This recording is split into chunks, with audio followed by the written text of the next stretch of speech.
Hello friends, welcome to Sherin's kitchen. இன்றைக்கி நம்ம கிச்சனில் ரொம்ப டேஸ்டியான ஒரு கோகோனட் லட்டு எப்படி ஈஸியாக பண்ணலான்னு பார்க்கலாம். ஒரு பேன் எடுத்துகிட்டு அதில் நான் 1 கப் வெல்லம் சேர்க்குறேன். தேங்காய் 1 கப் எடுக்க போகிறேன், அதனால் வெல்லம் 1 கப் சேர்த்துருக்கேன். உங்களுக்கு விருப்பப்பட்டீங்கன்னா அதிகமாக இல்லாட்டா கம்மியாக சேர்த்துக்கலாம்.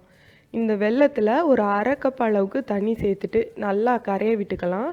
கம்பி பதம்லாம் வர தேவையில்லை, ஜஸ்ட்டு அந்த வெல்லம் நல்லா அந்த தண்ணியில் கரைஞ்சால் போதும். ஃபில்டர் பண்ணுறதுக்காக இப்படி கரைச்சி எடுத்துக்கலாம்.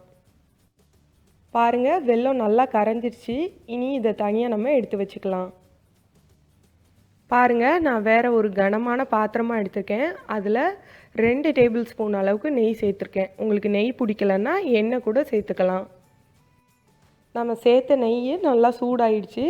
இதில் நான் 1 கப் அளவுக்கு துருவின தேங்காய் சேர்த்துக்கிறேன். இந்த ரெசிபிக்கு கண்டிப்பாக துருவின தேங்காய் சேர்த்தா தான் நல்லாயிருக்கும் டேஸ்ட்டு. இதை நல்லா லோ ஃப்ளேமில் வச்சுட்டு அதில் உள்ள ஈரத்தன்மை போகிற அளவுக்கு நம்ம லோ ஃப்ளேமில் வச்சு பொறுமையாக ஒரு 5 நிமிஷம் வறுத்துக்கிட்டால் போதும். நல்லா மொறுமொறுன்னு வறுத்துறாதீங்க, லட்டு டேஸ்ட்டாக இருக்காது. அதனால் சும்மா அதில் உள்ள அந்த ஈரத்தன்மை போகணும், அந்த அளவுக்கு நம்ம வறுத்துக்கிட்டால் போதும்.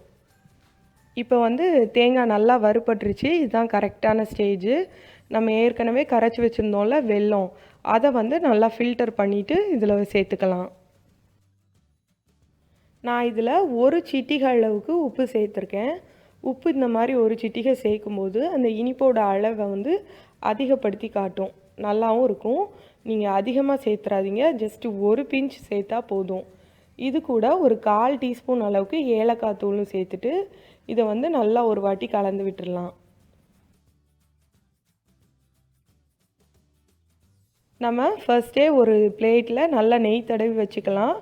லட்டு ரெடியான உடனே எடுத்து இதில் சேர்க்குறதுக்கு கரெக்டாக இருக்கும். பாருங்கள், நம்ம சேர்த்துருந்த வெல்லம் நல்லா வத்திருச்சு. ஃப்ளேமை நல்லா கம்மி பண்ணி வச்சுட்டு கேர்ஃபுல்லாக கலந்து விட்டுக்கலாம். இது எல்லாமே ஒன்று திரண்டு வரணும், அதுதான் கணக்கு. ரொம்ப நேரம் வறுத்துக்கிட்டே இருந்தோன்னா லட்டு நல்லா கல் மாதிரி ஆயிரும். அதனால் அதில் உள்ள தண்ணி எல்லாமே வற்றி ஒன்று போல் நம்ம கலக்கும்போது வரணும், அந்த அளவுக்கு ஆயிட்டு பாருங்கள்.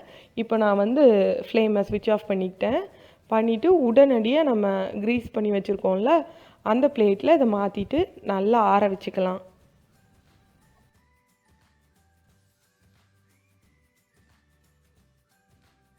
இப்போ பாருங்கள், நல்லா சூடாக இருக்குது. இந்த நேரத்தில் நம்ம கையை விட்டோன்னா கை பொத்து போயிடும். அதனால் கொஞ்ச நேரம் நல்லா ஆறட்டும். ஆறுனதுக்கப்புறமா நம்ம லட்டு ஷேப்பில் பிடிச்சிக்கலாம். இதில் ஒரு சின்ன உருண்டை எடுத்து உருட்டி பார்த்திங்கன்னா நல்லா லட்டு ஷேப்பில் வரும். அப்படின்னா நம்ம கரெக்டாக பண்ணியிருக்கோன்னு அர்த்தம். நேரம் ஆக ஆக கொஞ்சம் இறுகுங்க, ஆனால் நல்லா இருக்கும் லட்டு. இப்போ பார்த்தீங்கன்னா உங்களுக்கு பிடிச்ச ஷேப்பில் நீங்கள் ரோல் பண்ணி எடுத்துக்கலாம். நான் 1 கப் அளவுக்கு தேங்காய் எடுத்தேன்ல, அதில் சின்ன சின்ன லட்டுவாக நான் பிடிச்சிருக்கேன். இதில் 15 லட்டு வந்துச்சுங்க.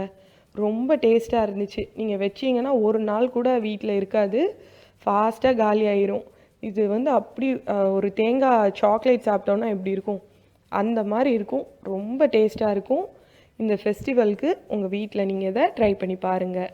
ஃப்ரெண்ட்ஸ், இந்த வீடியோ உங்களுக்கு பிடிச்சிருந்துச்சுன்னா மறக்காமல் லைக் பண்ணுங்கள், ஷேர் பண்ணுங்கள், சப்ஸ்கிரைப் பண்ணுங்கள். பாய்.